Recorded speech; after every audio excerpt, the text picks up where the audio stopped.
Wow, thank you, Warren. I thought I was watching you when I was growing up, but I guess I forgot about that. But, first of all, thank you to the National Quarterback Club for this honor.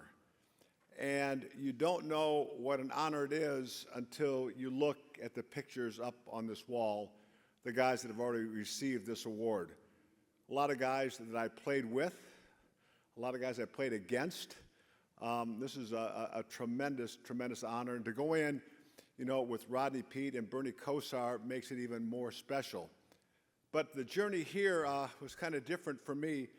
It normally doesn't start from a little farm town, Batavia, Illinois, of 10,000 people, high school of 500, and a Division III school in college, Augustana College. Got my start as a quarterback a little bit different than most. Growing up, we all played all sports. I thought basketball was my favorite sport, baseball was my best sport, but in a small town, you play every sport. In 7th grade was our first organized football in Batavia, and so we're getting our equipment the first day, and the coach says, "Who wants to play wide receiver?" Everybody raised their hands.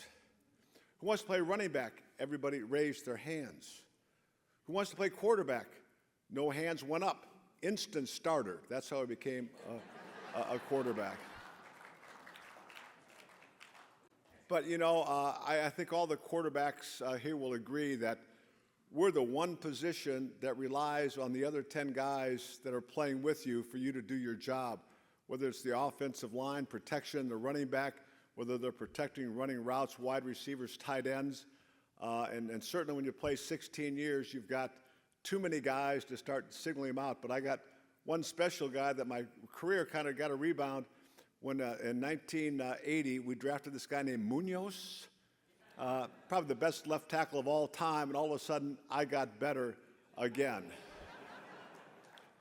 But, there are certainly, special people in your life that kind of propelled you to this. And, first of all, it's my mom and dad growing up in Batavia. And the work ethic that they instilled in me kind of made me a success in whatever I was going to do, whether a high school math teacher and coach in the Chicago area or playing in the National Football League. But I was lucky in my career that my first coach was Bill Walsh, and for 5 years. And so learning the West Coast offense, and this was kind of a kid that didn't know a lot about football coming from Augustana, and it was like taking a piece of clay and molding it into the quarterback that he wanted, and it worked out pretty well for me. And in fact, I think I'm going to do a series. I've got the original 16-millimeter tapes at home of the West Coast offense, of me running it, that he trained Dan Fouts with in San Diego, Joe Montana, and Steve Young. So I think those may have to come out one of these days again. Another guy at Augustana was Charlie Emery.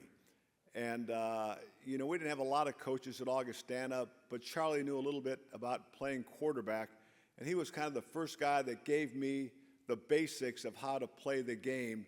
And I got to be a 4-year starter there, which led to me going to the Bengals and to Bill Walsh. And, like every quarterback, you've got your ups and your downs. And my career was starting to go down. Had a lot of success early, and then started to go down in the late 70s. And Forrest Gregg came in as our head coach. But the guy that really helped me out was Lindy Infante, was a great offensive coordinator. And we came in with a unique offense.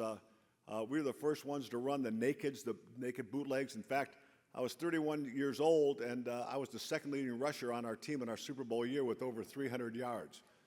But, Lindy and I, we tried to figure out what was wrong with me, and we got back a lot of the old tapes, and we went through them in the off season, one by one, and I'd just gotten in some bad habits, and we kind of broke all of those habits. And so, like I say, you don't get to this point without a lot of help, and certainly in my career, I've had a lot of help.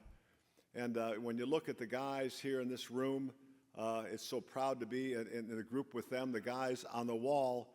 But even more exciting when you got DJ and Michael here, and knowing that the future of quarterbacks is going to be great. And I wouldn't be surprised if we see their pictures up on these walls in one day. But thank you so much for the National Quarterback Club.